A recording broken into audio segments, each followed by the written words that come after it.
Hello students, good morning. आज का हमारा topic dissolution of partnership form के अंदर क्वेश्चन नंबर थर्ड। ठीक है, उम्मीद है कि आपको पिछले वाले क्वेश्चन समझ में आ गए होंगे और हर एक पॉइंट अच्छे तरीके से क्लियर हो गया होगा। तो अब हम चलते हैं नेक्स्ट क्वेश्चन पे। It is question number third. A, B and C are partners sharing profit and loss in the ratio of 2 raised to 2 raised to 1. They agreed to dissolve the firm. Balance sheet of the firm as at the date was as follows.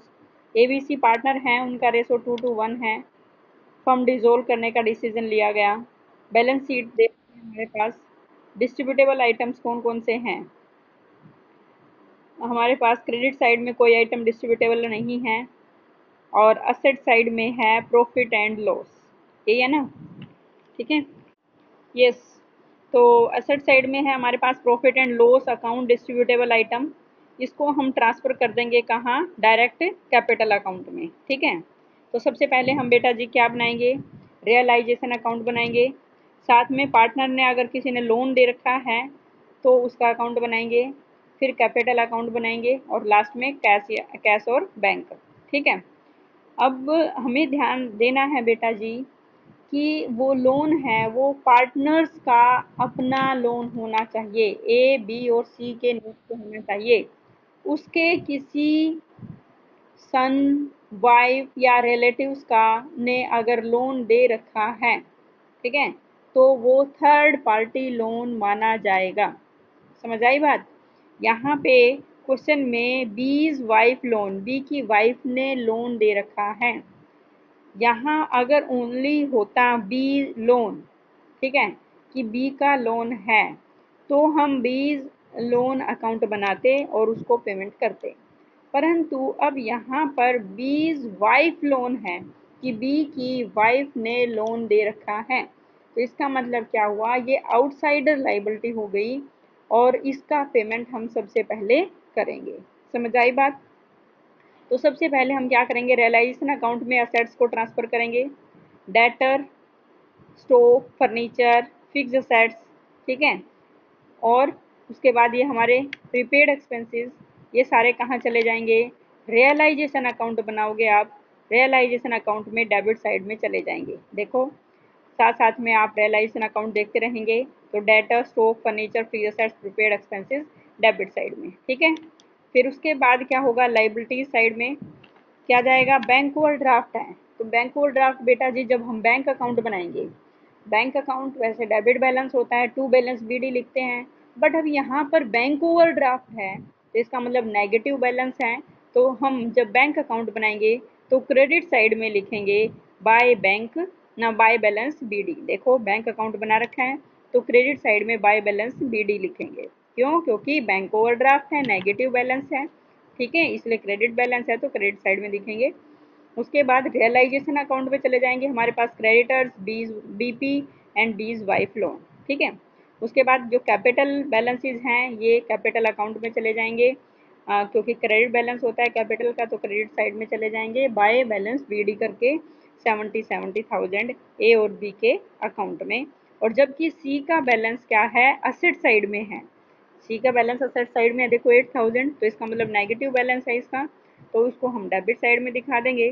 तो देखो, capital account बना रखा है, capital account में ए और B तो credit side में है और सी का बैलेंस डेबिट साइड में है, to balance B D 8,000। Okay, फिर असेट साइड में प्रॉफिट एंड लॉस है तो उसको कैपिटल अकाउंट में डायरेक्ट ट्रांसफर कर देंगे to profit and loss account. समझ गए? क्लियर हो गया? क्योंकि ये हमारे पास प्रॉफिट एंड लॉस का डेबिट बैलेंस है, इसका मतलब क्या हो गया? लॉस हो रहा है ये, तो लॉस है तो हम इसको कैपिटल अकाउंट में डेबिट साइड में शो कर देंगे। ओके, उसके बाद क्या रहेगा? आगे क्वेश्चन देखते हैं, क्वेश्चन में क्या कहा गया है। ठीक है, उसके बाद assets realised as follows. Stock, fixed assets and full amount was received from debtors. क्या कहते हैं? स्टॉक से 32,000 रुपये रियलाइज हुए हैं, fixed assets 45,000 and full amount was received from debtors, और डेटर से पूरी अमाउंट रिसीव्ड हुई है। तो इसका मतलब क्या करेंगे हम? 32,000, 45,000 और डेटर से फुल अमाउंट रिसीव्ड, इसका मतलब हमें इतना इतना अमाउंट रिसीव्ड हुई है, तो रियलाइजेशन अकाउंट में क्रेडिट साइड में लिख देंगे बाय बैंक करके stock fixed assets and debtors. Clear. A agreed to take over furniture at 1600। A ने फर्नीचर लिया है, तो रियलाइजेशन अकाउंट में लिख देंगे क्रेडिट साइड में by A's loan account, by A's capital account. और क्या लिया उसने, फर्नीचर, तो फर्नीचर दिखा देंगे। ओके। उसके बाद क्या होगा, and also agreed to make the payment of BP, और वो बीपी पेमेंट करने के लिए एग्री हो गया। तो रियलाइजेशन अकाउंट में डेबिट साइड में ए ने देखो असेट्स ली हैं, तो एज कैपिटल अकाउंट लिख दिया फर्नीचर। अब उसने लाइबिलिटी का पेमेंट किया है, तो ऑब्वियस सी बात है उसके कैपिटल अकाउंट में दिखा देंगे to A's capital account BP 6000। Clear. उसके बाद नेक्स्ट पॉइंट आ जाएगा क्या, B agreed to discharge his wife's loan. B है अपनी वाइफ का लोन डिस्चार्ज करने के लिए एग्री हो गया, तो ऑब्वियस बीज कैपिटल अकाउंट दिखाएंगे। ठीक है, टू बीज कैपिटल अकाउंट उसकी वाइफ का लोन। देखो कोई भी लाइबिलिटी पेमेंट कर रहे हैं हम तो डेबिट साइड में दिखा रहे हैं, कोई भी असेट सेल कर रहे हैं तो उसको क्रेडिट साइड में दिखा रहे हैं। अगर हम बाय कैश या by bank cheque through payment करते हैं तो हम डायरेक्टली कैश या बैंक दिखा देते हैं। अगर कोई पार्टनर किसी भी लाइबिलिटी असेट्स का किसी लाइबिलिटी का पेमेंट करता है तो उसके कैपिटल अकाउंट के थ्रू लिखेंगे। और सेम एज इधर हम एज कैपिटल अकाउंट अगर वो असेट्स लेता है तो। ठीक है ना बेटा। क्यों, क्योंकि बेटा जी अगर वो असेट्स लेगा तो उसके असेट्स के कौन से असेट्स लेगा, तो इसका मतलब क्या रहेगा, असेट्स ले रहा है वो पार्टनर, तो असेट्स ले रहा है तो मीन क्या है कि उसके कैपिटल अकाउंट में से पैसे घट जाएंगे। और अगर वो लाइबिलिटी का पेमेंट कर रहा है तो इसका मतलब क्या होगा कि उसको जितनी लाइबिलिटी का उसने पेमेंट किया है उतने उसके अकाउंट में क्रेडिट हो जाएंगे। ठीक है, तो ये सब रहेगा। उसके बाद नेक्स्ट पॉइंट क्या है, there was an unrecorded assets of 10,000 which was taken over by C at 7,000। एक अनरिकॉर्डेड असेट्स थी 10,000 रुपए की जो कि सी ने ले ली 7,000 रुपए में। ठीक है, तो सी ने असेट्स ली है तो रियलाइजेशन अकाउंट में क्रेडिट साइड में दिखा देंगे by C's capital account unrecorded asset 7,000। Clear. After that क्या होगा, A B R for ₹5,000 was received from a customer Mohan. ये पॉइंट इंपॉर्टेंट है बेटा और नया पॉइंट है, इस पे आप टिक मार्क कर लेंगे। कहता है एक बी आर था 5,000 रुपये का, एक कस्टमर से रिसीव्ड हुआ मोहन से, and the bill was discounted from bank, और बिल को हमने बैंक से डिस्काउंट भी करवा लिया, इट मीन्स बैंक से पैसे भी निकलवा लिए। मोहन बिकेम इंसॉल्वेंट, उसके बाद क्या हो गया, मोहन इंसॉल्वेंट हो गया, एंड 60 पैसे पर rupee has been received from his estate. उसकी एस्टेट से कितने रुपए रिसीव्ड हुए, 60 पैसे रिसीव्ड हुए।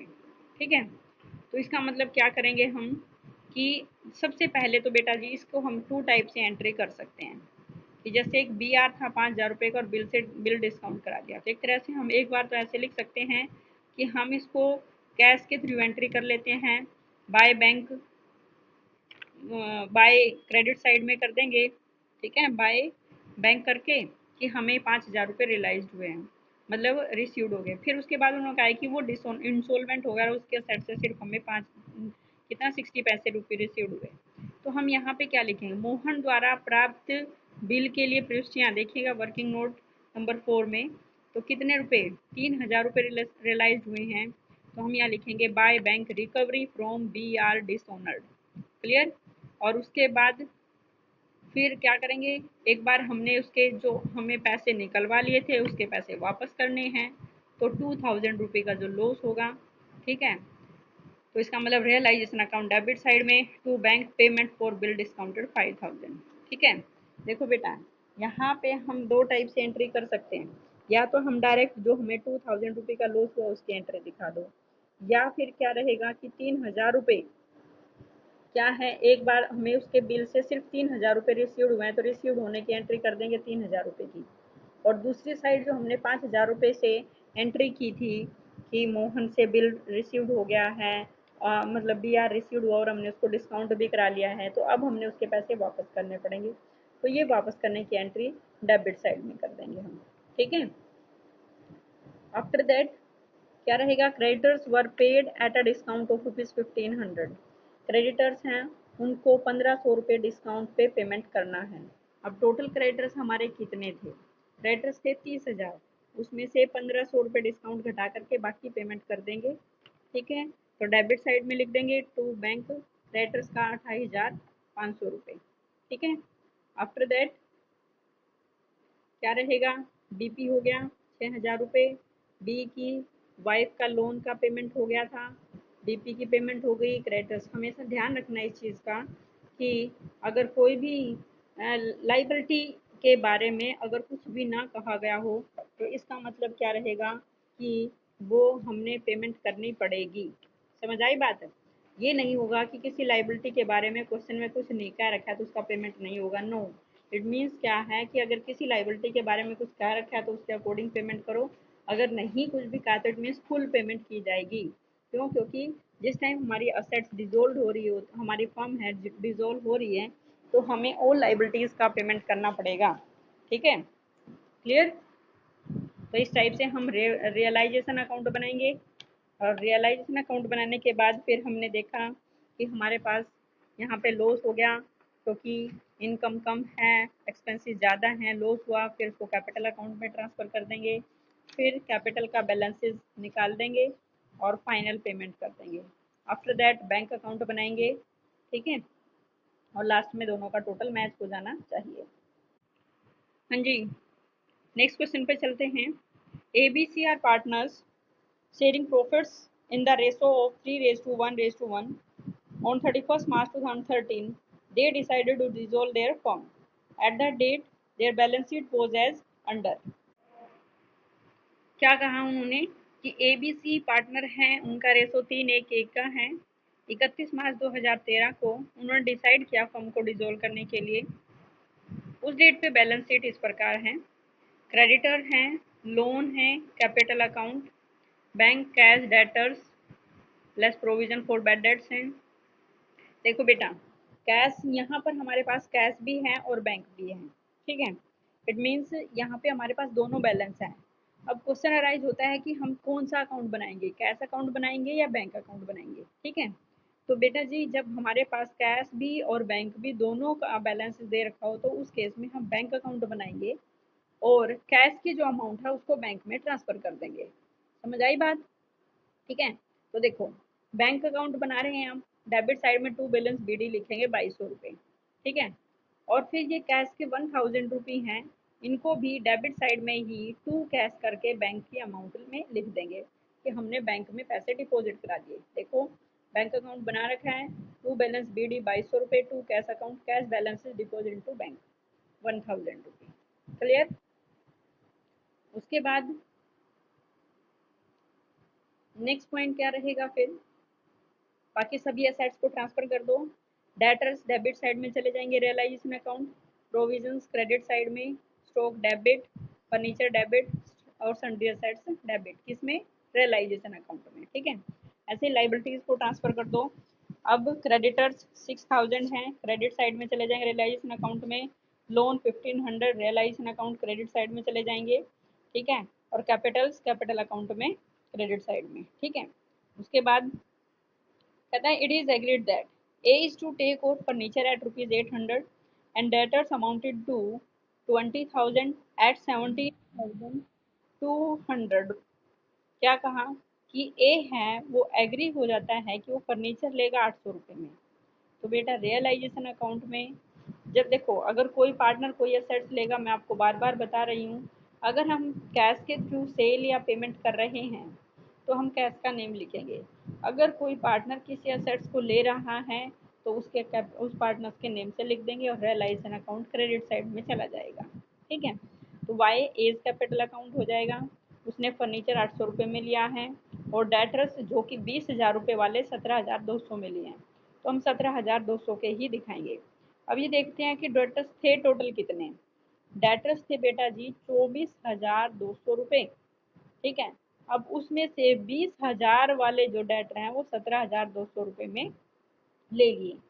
अब डेटर्स कितने और रह गए रियलाइज्ड होने, ₹4200 के और रह गए। ये जो प्रोविज़न है ये तो हमने रियलाइजेशन अकाउंट के क्रेडिट साइड में डाल दिया। ठीक है, अब हमारे डेटर्स रह जाते हैं ₹4200 के। ठीक है, अब इनके बारे में देखते हैं क्वेश्चन में क्या कहा गया है। और उसके बाद कहता है and the creditors of 6000 to be paid by him at this figure. ठीक है, और 6000 रुपये के जो क्रेडिटर्स हैं वो इसी फिगर पे पेमेंट कर दिए गए। अब क्रेडिटर्स थे कितने टोटल? टोटल क्रेडिटर्स भी हमारे पास 6 ही थे और 6000 रुपये में ही हमने उनको पेमेंट कर दिया। क्लियर? अब उसके बाद क्या कहता है कि बी इज टू टेक, मतलब उनका पेमेंट हो गया तो रियलाइजेशन अकाउंट में डेबिट साइड में दिखा देंगे टू बैंक अकाउंट। ठीक है, तो नेक्स्ट पॉइंट देखेंगे, B is to take over all the stocks in trade at 7000। B is to take over all the stock in trade at 7000। B ने सारे स्टॉक ले लिया, स्टॉक इन ट्रेड ले लिया, तो it means by B's capital account दिखाएंगे हम realisation account में, by B's capital account stock in trade 7000। ठीक है, उसके बाद sum of the sundry assets at 7200 being 10% less than the book value. और क्या कहा, कुछ सन्ड्री असेट्स ले ली जो कि एट 7200 में, इट मीन 7200 में कुछ असेट्स ले ली जो कि 10% less than the book value थी, जो कि बुक वैल्यू का 10% कम थी। इसका मतलब क्या है कि जो 7200 की जो हमने असेट्स ली है ये 90% पे है। तो इसका मतलब हमने देखना पड़ेगा कि कितने वाली असेट्स कितने में ली है। ठीक है, 7200 में जो हमने सेट्स लिया इनकी बुक वैल्यू कितनी थी ये देखना पड़ेगा। तो इसके लिए आप एक वर्किंग नोट बनाएंगे। ठीक है, और वर्किंग नोट में ये देखो, फर्स्ट वर्किंग नोट है कि बी ने जो सेट्स लिया वो 7200 में ली हैं, जबकि उनकी बुक वैल्यू कितनी है, जो जिनकी बुक वैल्यू 90% है। तो इसका मतलब 100% कितने होंगे भाई, 90% पे तो 7200 है, 100 पे कितनी होंगी, तो इट मीन 8000 रुपये वाली असेट्स बी ने 7200 में ली हैं। ठीक है, तो इस पॉइंट को बड़े ध्यान से समझना है बेटा जी कि बी ने जो असेट्स ली हैं 7200 में वो थी 8000 रुपये की। तो पहले तो हम रियलाइजेशन अकाउंट में by B's capital account sundry assets लिख देंगे 7200 रुपये। ठीक है, अब बात आती है कि अब टोटल असेट्स कितनी थी। सन्ड्री असेट्स थी हमारे पास 17000 रुपये की, 8000 रुपये वाली ले ली किसने, बी ने, रह गई कितने की, 9000 रुपये की रह गई। ठीक है, अब 9000 वाली असेट्स कितने में बेची जाती हैं वो आगे क्वेश्चन में देखते हैं। उसके बाद कहता है C is to take over the remaining sundry assets. और रिमेनिंग सन्ड्री असेट्स कितनी बची थी बेटा जी, अभी अभी कैलकुलेट किया हमने, 9000 रुपये की असेट्स बची हुई थी, वो 90% ऑफ द बुक वैल्यू पे ले ली। ठीक है, मतलब बुक वैल्यू 90% थी, 90% पे हमने बाकी असेट्स ले ली। तो 9000 का 90% 8100 रुपये में सी ने ली है। तो by C's capital account sundry assets कितना हो गया, 8100 रुपये होने चाहिए, बट यहाँ 8000, इट मीन आगे क्वेश्चन में कुछ क्या रखा होगा, आगे लिख दिया लेस 100 रुपी एज डिस्काउंट। इसका मतलब क्या होगा कि सी ने 8100 रुपये की जो 9000 रुपये की असेट्स 90% में ली, तो 9000 का 90% 8100 रुपये, उसमें से 100 रुपये घटा दो, क्वेश्चन में लिखा हुआ है, तो रह गई 8000। तो 8000 रुपये में सी ने बाकी असेट्स ली है। ठीक है, उसके बाद and assume the responsibility for the discharge of the loan. ठीक है, बाकी जो लोन है उसको डिस्चार्ज करने की रिस्पॉन्सिबिलिटी भी किसने ली है, सी ने। कैसे, together with accrued interest ₹30 which has not been record in the books. ठीक है, मीन्स जो कि लोन की लाइबिलिटी थी उसको 30 रुपये इंटरेस्ट के साथ पेमेंट करने की रिस्पॉन्सिबिलिटी भी सी ने ली है। अब लोन था कितना, हमने बैलेंस शीट में देखना है। लोन था 1500 रुपये का और 30 रुपये इंटरेस्ट हो गया, तो हो गया 1530 रुपये। तो रियलाइजेशन अकाउंट में डेबिट साइड में डाल देंगे, तो सीज कैपिटल अकाउंट, लोन 1500 रुपये, एक्रूड इंटरेस्ट 30, तो 1530 रुपये हो गए। Clear? Prepared necessary accounts to close the books of the firm. ठीक है, आई थिंक, ओ सॉरी एक पॉइंट रह गया, the expenses of resolution were ₹270। The remaining debtors were sold to a debt collecting agency for 50% of the book value. ठीक है, क्या कहता है, एक्सपेंसेस ऑफ डिसोल्यूशन कितने हैं, 270 हैं, बाकी जो असेट्स हैं वो सेल कर दी। ठीक है, the remaining debtors were sold to a debt collection agency for 50% of the book value. ठीक है, तो एक्सपेंसेस का पेमेंट कर देंगे डेबिट साइड में, टू बैंक लिख देंगे 270। बाकी डेट्स हमारे 4200 रुपये रह गए थे, वो 50% में हमने सेल किया, तो इसका मतलब रह गया 2100 रुपये में। तो आप यहाँ लिखेंगे बाय बैंक अकाउंट डेटर्स 2100 रुपये करके। ठीक है, अब हमारे पास रियलाइजेशन अकाउंट बन गया है, लॉस आ गया, बाकी कोई पॉइंट ऐसा नहीं रहा जो हमने डिस्कस ना किया हो। फिर उसके बाद कैपिटल अकाउंट जैसे सेम करते आए थे। हमेशा ध्यान रखना है कि जिस टाइम हम कैपिटल का अकाउंट बना रहे हैं, ज़रूरी नहीं है कि सबको पेमेंट होगी, जिसके ज़्यादा होंगे तो उससे मंगवाने भी पड़ सकते हैं। ठीक है, तो इसका मतलब देखिए ए का कैपिटल अकाउंट है, इसका ओपनिंग बैलेंस था 27,500, रियलाइज लाइबिलिटी 6,000 रुपये की थी। ठीक है, और जबकि असेट्स उसने ले लिया 18,000 रुपये में, रियलाइज का लॉस हो जाता है 4,880, और उसको फाइनल पेमेंट होगी 11,420 की। ठीक है, ए को तो पेमेंट हो रही है, और बी और सी से डेफिशिएंसी बोट इन कैश, ये कैश लेकर के आएंगी। फिर उसके अकॉर्डिंग हम उसको बैंक अकाउंट में दिखा देंगे। पेमेंट हो रही है तो क्रेडिट साइड में दिखा देंगे, अगर कोई कैश लेके आ रहा है तो उसको डेबिट साइड में दिखा देंगे। ओके, समझ आया बेटा? नेक्स्ट पॉइंट आता है balance sheet on that date of dissolution not given. अब डिसोल्यूशन की डेट पे बैलेंस शीट नहीं दे रखी है, तो उस केस में क्या करेंगे? ब्रह्मा विष्णु एंड महेश, मतलब सॉरी, उस केस में हम क्या करेंगे? उस केस में बेटा जी हम बैलेंस शीट तैयार करेंगे पहले। ठीक है, बैलेंस शीट में देखते हैं कि मिसिंग आइटम क्या है। ठीक है, और उसको हम बैलेंसिंग फिगर ले लेंगे, और फिर उसके बाद हमारा सेम प्रोसेस रहेगा जैसे हम पीछे करते आए थे, realisation account, loan account, capital account, और फिर बैंक बैलेंस। ठीक है, ध्यान, एक बात का और ध्यान रखना है, मान लीजिएगा किसी क्वेश्चन में किसी पार्टनर ने कोई लोन वगैरह नहीं दे रखा है, ठीक है, तो हम लोन अकाउंट बनाएंगे ही नहीं। ठीक है, या फिर ऐसा हो सकता है कि एक से ज़्यादा पार्टनर ने लोन दे रखा है फर्म को, तो हम, मान लीजिएगा 3 पार्टनर हैं, ए और बी, ए बी एंड सी, तीनों में से 2 पार्टनर ने लोन दे रखा है, तो ऐसा नहीं है कि हम दोनों का अलग अलग लोन अकाउंट बनाएंगे, हम दोनों का इकट्ठा लोन अकाउंट भी बना सकते हैं, जैसे कैपिटल अकाउंट बनाते थे उस टाइप से। ठीक है, तो देखिए एक बार question, Brahma Vishnu and Mahesh are in partnership sharing in 3:3:4, they decided to dissolve the partnership firm.